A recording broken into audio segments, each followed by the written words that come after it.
말씀은 느헤미야 13장 7절부터 9절 말씀입니다. 예루살렘에 이르러서야 엘리야십이 도비아를 위하여 하나님의 전뜰에 방을 만든 악한 일을 안지라. 내가 심히 근심하여 도비아의 세간을 그 방 밖으로 다 내어 던지고 명령하여 그 방을 정결하게 하고 하나님의 전의 그릇과 소제물과 유향을 다시 그리로 들여 놓았느니라. 느헤미야는 예루살렘 성이 불탔다는 소식을 들었을 때에 하나님께 기도했습니다. 그때 하나님은 느헤미야를 아닥사스다 왕의 술 맡은 관원으로 관원이 되도록 느헤미야의 삶을 인도하시고 이끌어 주셨습니다. 술 맡은 관원은 왕이 가장 신뢰하는 사람, 왕이 가장 믿을 수 있는 사람을 세웁니다. 왕이 마시는 술에 독이 들었는지 독이 들지 않았는지를 확인하는 사람이기 때문입니다. 그러니까 그의 목숨을 맡길 수 있는 사람, 그 사람을 술 맡은 관원장으로 세웁니다. 아닥사스다 왕이 술 맡은 관원이 된 지 어느 날 아닥사스다 왕이 느헤미야에게 그의 얼굴에 수심이 있고 그의 얼굴에 근심이 있는 것을 보았습니다. 느헤미야가 무엇을 원하는지, 무엇이 그를 근심하게 만들었는가 질문했을 때에 느헤미야는 즉각적으로 답하지 않고 하늘의 하나님께 묵상했습니다. 기도했습니다. 간구했습니다. 그리고 예루살렘 성이 불탔다는 사실을 이야기합니다.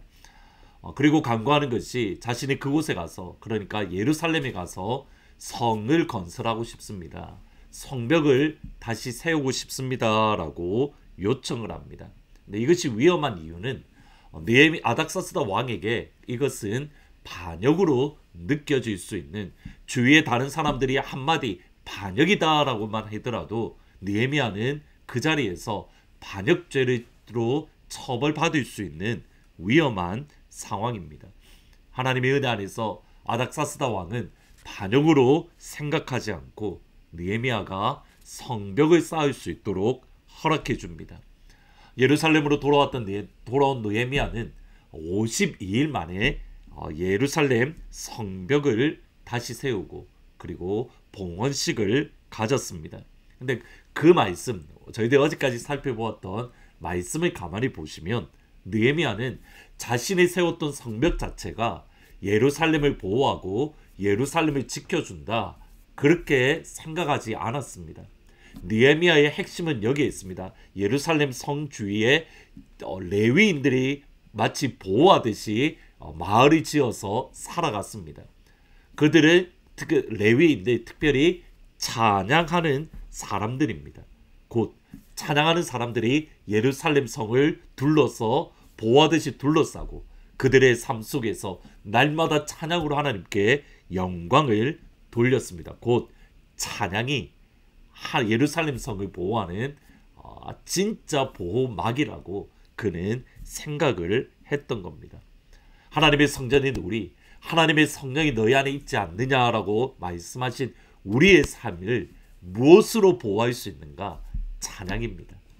찬양으로 우리의 삶을 감싸줄 때에, 찬양으로 우리 가정을 온전히 감싸줄 때에, 찬양으로 우리 교회를 온전히 감싸줄 때에 어떠한 적의 공격을 넉넉히 이길 수 있는 하늘의 힘, 하늘의 은혜가 임할 줄 믿습니다. 찬양으로 나의 삶을 감싸고, 찬양으로 가정을 감싸고, 찬양으로 교회를 감싸는 것. 느헤미야는 예루살렘 성벽 건설을 모두 마치고 어느 시점에 다시 아닥사스다 왕에게 돌아갔습니다. 그래서 아마도 술 맡은 관원을 다시 이어갔던 것 같습니다. 오늘 읽으셨던 본문의 말씀 느헤미야 13장은 그때로부터 12년이 지난 후의 일입니다. 13장 6절에 보시면 그때에는 내가 예루살렘에 있지 아니하였느니라. 바벨론 왕 아닥사스다 32년에 내가 왕에게 나아갔다가 며칠 후에 왕에게 말미를 청하고, 아닥사스다 왕 32년에, 그러니까 12년이 지난 이후에 다시 아닥사스다 왕에게 내가 예루살렘을 방문하고 오겠습니다, 이렇게 요청을 했습니다. 예루살렘 상황이 궁금했던 것 같습니다. 그런데 와서 보니 그가 경악하고 놀랄 수밖에 없는 일들이 일어났습니다. 예루살렘 성전의 방을 맡은 제사장 엘리야십이 도비야와 계속해서 연락을 주고받고 있었습니다. 제사장 엘리야십은 예루살렘 성전의 방을 맡았다라고 되어 있는데, 이것은 유대인들이 하나님께 드리는 11조나 곡물이나 헌금, 포도주 같은 것을 포도주와, 그러니까 하나님께 드리는 제물과 헌금과, 그리고 성전 기구들, 그리고 성물을 보관하고 관리하는 사람들입니다. 특별히 이들은 예루살렘 성전 안에 있는 제사장의 숙소 또는 기도 장소 등 다양한 목적으로 있던 방들을 관리하던 사람입니다. 근데 이 일을 감당하던 제사장 엘리야십이 도비야와 연락을 주고 받았던 겁니다. 근데 이 도비야가 누구냐면 암몬 사람으로, 느헤미야가 12년 전에 예루살렘 성벽을 세우려고 할 때에 끊임없이 느헤미야를 조롱하고 무시하고 비웃던 사람입니다. 여호가 올라가도 그 성벽은 무너질 거다 비웃었던 사람, 그리고 그에게 끊임없이 두려움을 주며 심지어 느헤미야를 죽이려고 했던 데에 동참했던 리더격의 사람이 다름 아닌 도비야입니다. 그런 도비야와 제사장 엘리야십이 계속 연락을 주고받으며, 더군다나 성전 안에 기도방이 있고 예루살렘 제사장이 머물러야 될 그 방을 이방 사람인 도비야에게 내어 주었던 겁니다. 이것은 하나님 보시기에 큰 악입니다. 우선 여러 가지 이유가 있겠지만 그 중에 중요한 것은, 저희들이 기억할 것은, 이방인들, 느헤미야가 12년 전에 있었을 때에 이방인들, 특별히 암몬 사람을 쫓아낸 적이 있습니다. 느헤미야 13장 1절 3절에 보시면, 그날에 모세의 책을 낭독하여 백성에게 들렸는데 그 책에 기록하기를 암몬 사람과 모압 사람은 영원히 하나님의 총회에 들어오지 못하리니, 3절에 백성이 율법을 듣고 섞인 무리를 이스라엘 가운데에서 모두 분리하였느니라. 하나님의 말씀이 선포되어졌을 때에 그들 안에 이전에 알지 못했던 죄를 깨닫게 되고, 그럼으로써 이방인들, 암몬 사람과 모압 사람을 그들이 모두 내어보내고 그들과 분리하기로 결심하고 결정하고 그렇게 행했습니다. 근데 이것이 쉬운 일이 아닙니다. 왜냐하면 그들이 내보내야 되는 암몬 사람 그리고 또는 모압 사람은 이미 그들 가운데에 누군가의 이웃이고 누군가의 친구이고 누군가의 가족이기 때문입니다. 그럼에도 하나님의 말씀이기에, 하나님을 더 사랑하기에, 하나님 중심으로 살아가야 되기에, 하나님이 더 소중하고 하나님이 우선되기에 암몬 사람과 모압 사람을 내보내었습니다. 가족을 내보내고 이웃을 내보내고 친구와의 관계를 끊었습니다. 여러분, 여기서 중요한 영적 진리가 있습니다. 항상 하나님이 먼저입니다. 하나님이 우선입니다. 가족이 분명히 중요합니다. 우리의 직장이 중요합니다. 그런데 하나님이 더 중요하고 하나님이 더 소중하고, 정확하게는 하나님과 비교되지 않습니다. 우리의 삶의 우선순위를 정확하게 정리해야 됩니다. 우리가 가족을 소홀히 해야 된다, 그 뜻이 아닙니다. 가족을 하나님이 직접 세우신 영적 질서입니다. 그리고 하나님이 직접 세우신 영적 질서는 나라가 아니라 교회입니다. 그러니까 하나님이 직접 세우신 영적 질서는 가족과 교회 두 가지밖에 없습니다. 나라는, 국가는 일반 은총에 의해서 하나님의 뜻 안에서 세워진 것이지, 하나님이 I build my church on this rock, 하나님께서 직접 세우시겠다라고 하신 것은 교회와 가정밖에 없습니다.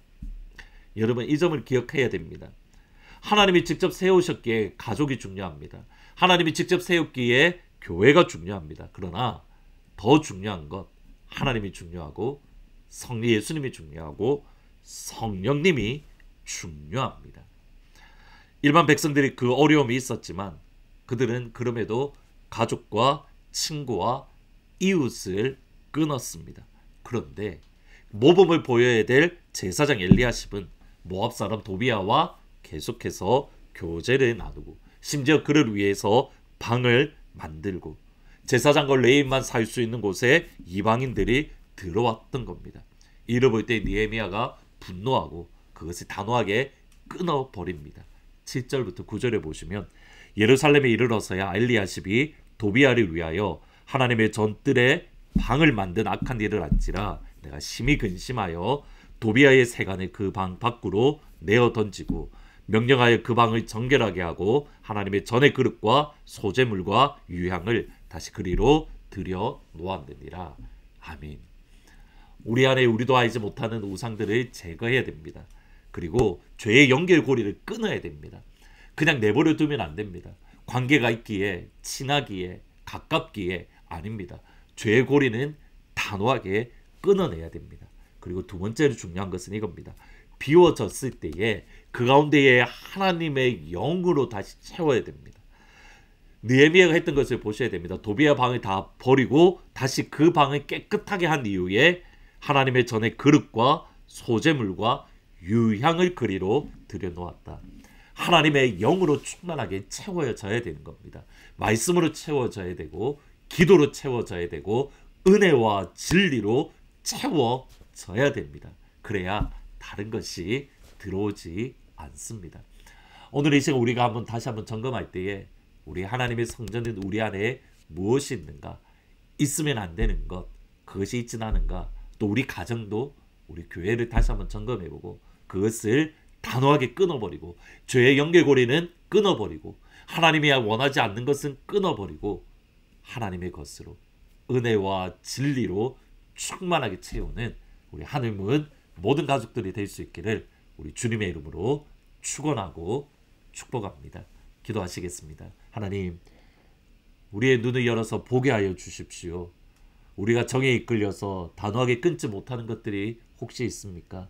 하나님, 엘리야십과 도비야가 서로 연결해서 하나님의 성전에 있으면 안 되는 도비야의 자리를 내주었던 것처럼 혹시 우리의 하나님의 성전 가운데에, 우리의 가정 가운데에, 또 하나님의 성전인 우리 안에 그런 것들이 있지 않은지 점검하게 하시고 끊어버리게 하여 주옵소서. 모두 내어버리게 하여 주옵소서. 우상을 불태워 주옵소서.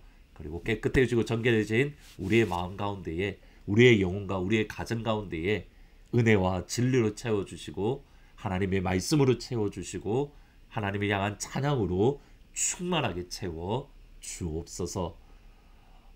우리 주위에 건강의 어려움을 겪는 성도님들을 우리 예수님이 치료하여 주십니다. 하나님, 12월 마지막 주에 있을 유스 수련회를 통해서 그리고 내년 1월 달에 있을 코람데오 수련회를 통해서 하나님의 자녀들이 하나님을 경험하며 예수님을 경험하며 성령님을 경험할 수 있도록 또 성령 세례를 받을 수 있도록 축복하여 주옵소서. 예수님의 이름으로 기도합니다. 아멘. 오늘 저녁 8시에 금요 기도회가 있습니다. 많이 들어오셔서 같이 기도함으로 성령의 세례를 받고 하나님의 영광을 경험하는 복된 시간이 되기를